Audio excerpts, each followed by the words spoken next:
शं वरुणः शन्नो भवत्वर्यमा शन्न इन्द्रो बृहस्पतिः शन्नो विष्णुरुक्रमः ॐ शान्ति शान्ति शान्तिः।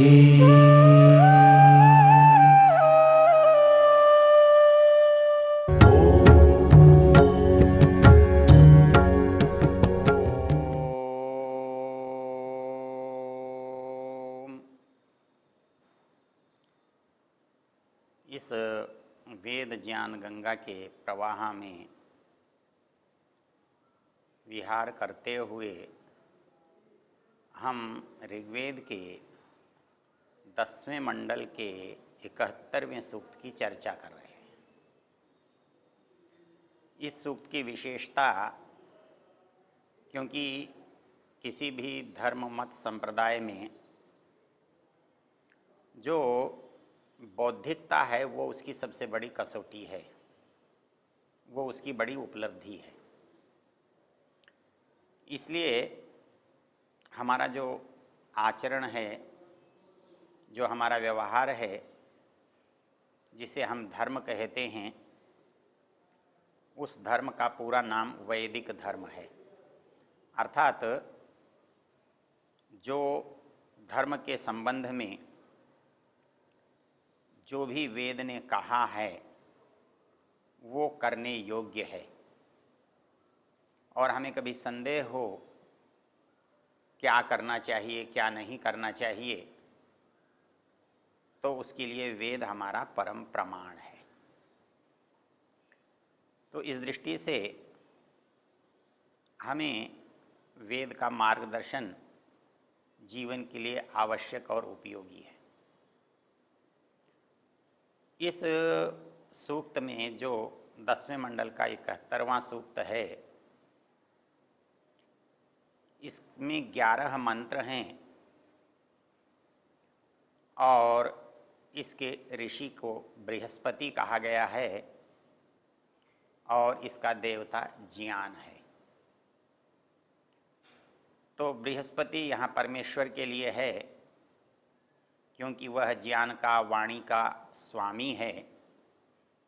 बृहस्पति ज्ञान के अधिष्ठाता को कहते हैं, बृहस्पति गुरु को कहते हैं, सबसे अधिक ज्ञान रखने वाले मार्गदर्शक को कहते हैं।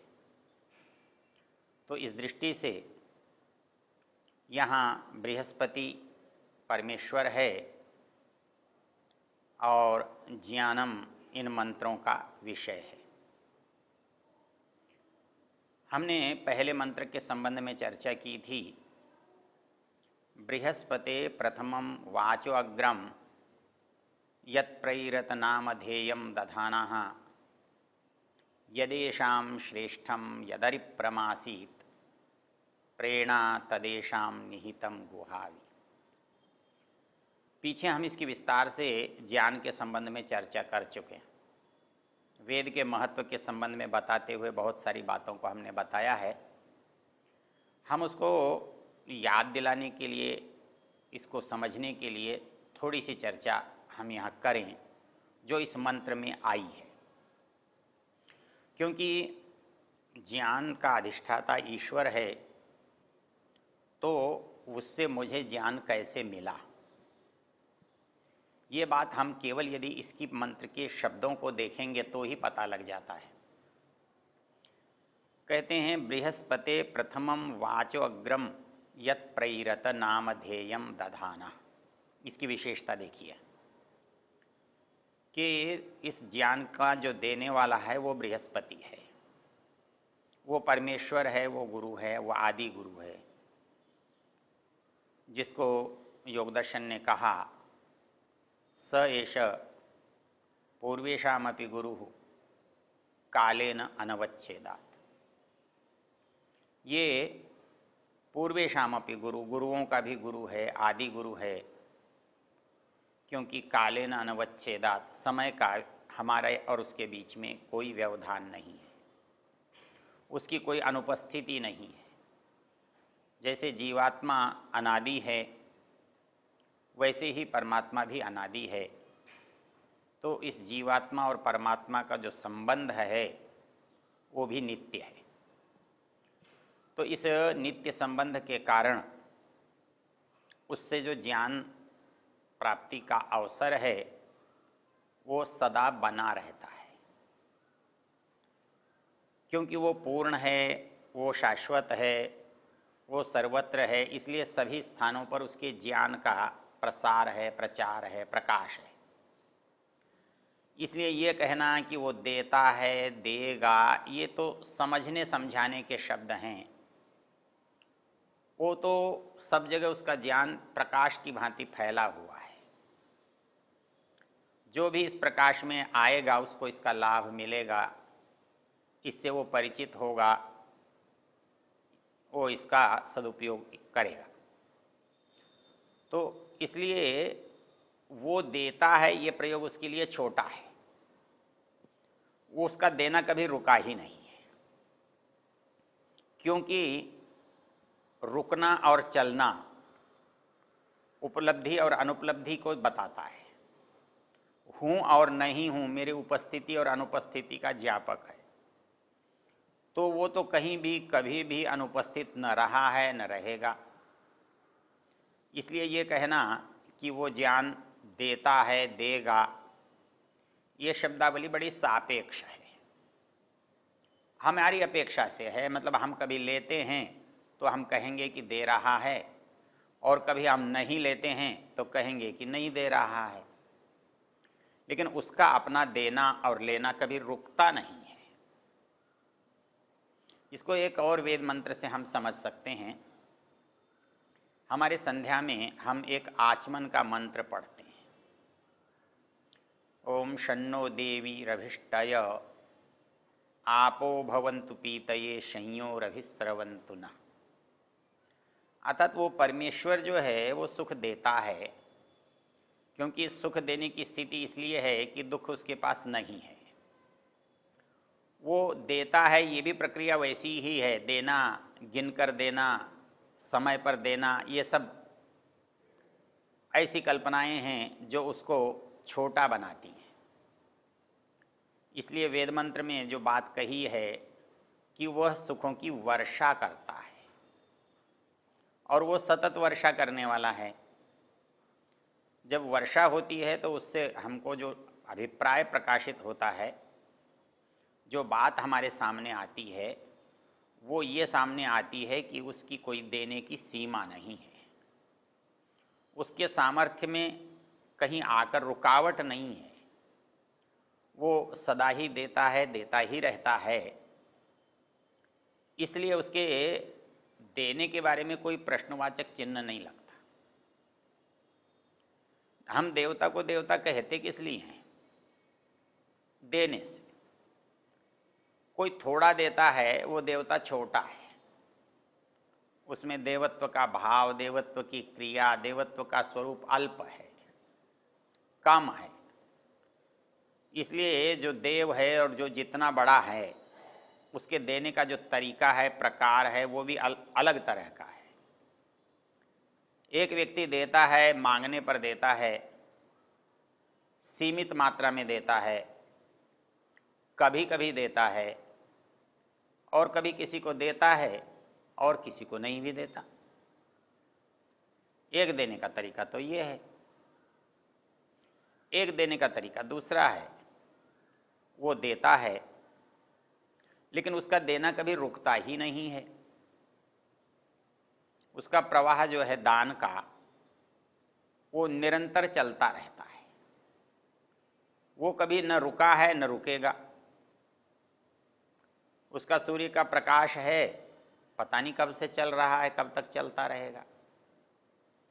उसका जल है, उसका वायु है, उसका अग्नि है, उसका अन्न है, उसका फल है, उसका कंद मूल है। ये सब कुछ उसने दिया हुआ है, और इसके देने की कोई सीमा भी नहीं है। कब से दे रहा है पता नहीं है, और कब तक देता रहेगा। तो दे जिनको चाहिए वो भले ही समाप्त हो जाएं, लेकिन उसका देना कभी समाप्त नहीं होगा।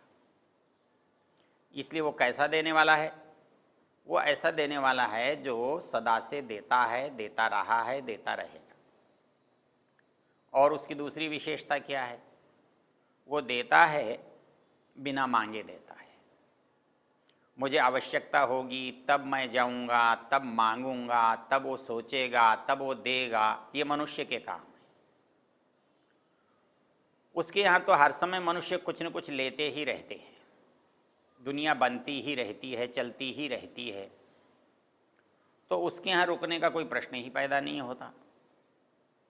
किसी को आज आवश्यकता है, किसी को कल है, किसी को परसों है, तो वो दे रहा है और निरंतर दे रहा है। और तीसरी जो विशेषता है, हम मांगने पर हमें मिलता है। कोई हमें मांगने पर देता है, लेकिन वो तो देने वाला जो है वो सदा दे रहा है, सबको दे रहा है और बिना मांगे दे रहा है। उससे मांगने की आवश्यकता नहीं पड़ती। आप जब चाहें तब ले सकते हैं, जहाँ चाहें तब ले सकते हैं, जहाँ चाहें वहीं मिल सकता है। तो उसका जो देने का प्रकार है उसमें मांगने की आवश्यकता नहीं होती। आपको जब आवश्यकता हो तब ले सकते हो। और उसकी सबसे बड़ी विशेषता यह है, वो किसी को देता है, किसी को नहीं देता, ऐसा नहीं है। उसके लिए कोई भी ऐसा पात्र नहीं है जिसको वो देना नहीं चाहता। ये तो वैसा है जो कुएं पर, नदी पर जाता है, तो नदी ने कभी किसी को देने से मना नहीं किया, कुएं ने मना नहीं किया, तालाब ने मना नहीं किया। जिसको आवश्यकता होती है वो जाता है और जिसको जितनी आवश्यकता, जितनी योग्यता होती है उतना लेता है। तो वैसे ही परमेश्वर के जो सुखों की वर्षा है, ज्ञान की वर्षा है, वो निरंतर है, सतत है, सबके लिए है। जब जो जितनी मात्रा में चाहे वो ले सकता है, न लेना चाहे तो न ले सकता है। तो इसलिए देने का जो प्रकार है वो सबसे भिन्न है।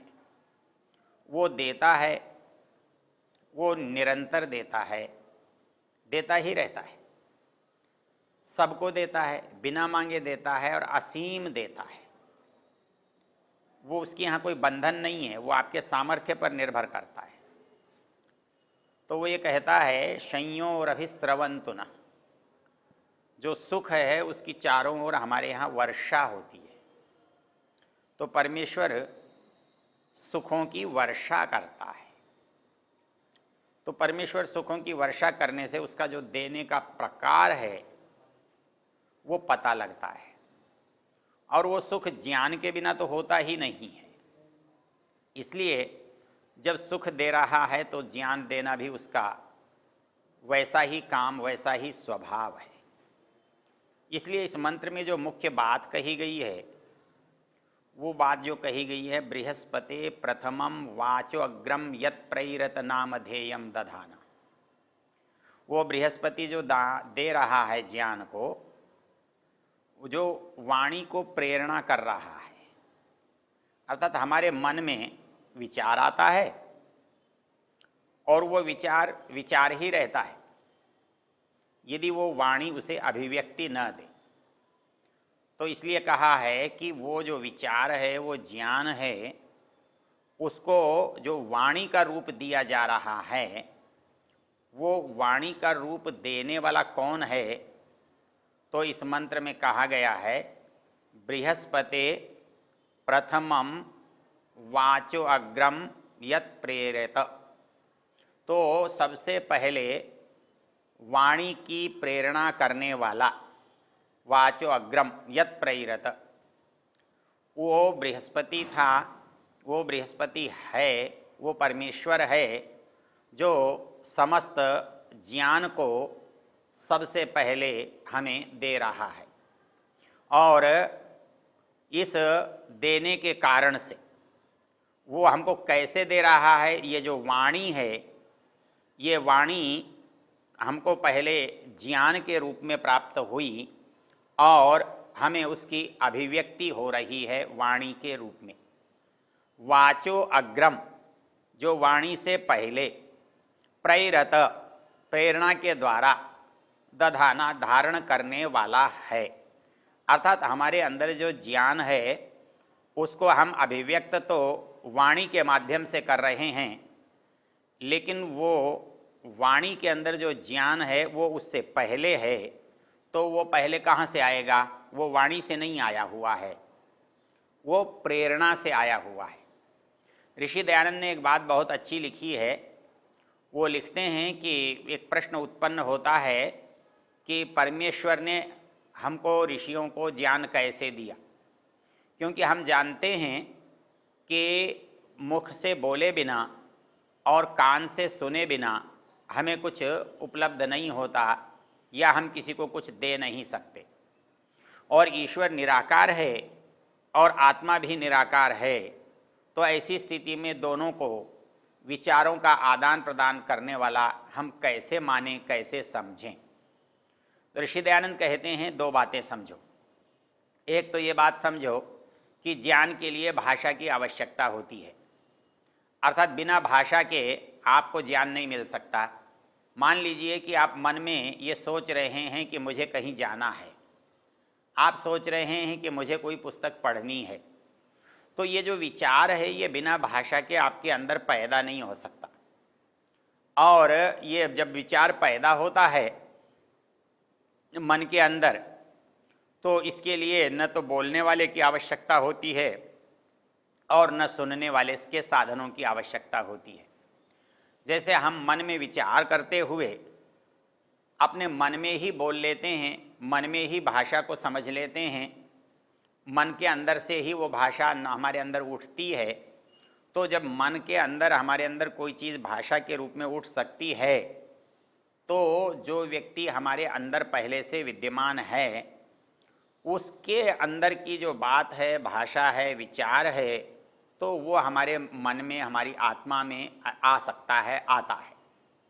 इसलिए ऋषि दयानंद कहते हैं कि वाचोग्रम यत् प्रेरत नामधेयम दधाना। उन्होंने, परमेश्वर ने हमारे अंदर, ऋषियों के अंदर वो प्रेरणा की, ज्ञान की, जिस ज्ञान की प्रेरणा को हमारे ऋषियों ने अपने आगे आने वाले लोगों के लिए अभिव्यक्त किया, उससे पहले उसे परमेश्वर से प्राप्त किया। तो परमेश्वर से प्राप्त होने के लिए न बोलने की आवश्यकता है, न सुनने के साधन कान आदि इंद्रियों की आवश्यकता है। इसलिए यहाँ पर एक विशेष जो शब्द काम में लिया गया है, प्रेरत, अर्थात प्रेरणा से। हमारे अंदर ज्ञान की जो प्रेरणा हुई, उस प्रेरणा से हमें परमेश्वर ने ज्ञानवान बनाया और उस ज्ञान को हमने स्वीकार किया, ग्रहण किया। इसलिए मंत्र कहता है कि परमेश्वर इस वेद ज्ञान को हमारे अंदर प्रेरणा से धारण कराता है।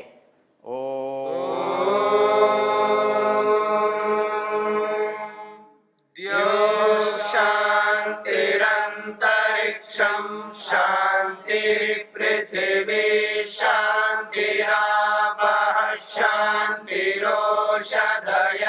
शांतिः वनस्पतयः शांतिर्विश्वे देवा शांतिर्ब्रह्म शांति सर्वं शांति शांतिरेव शांति शांति।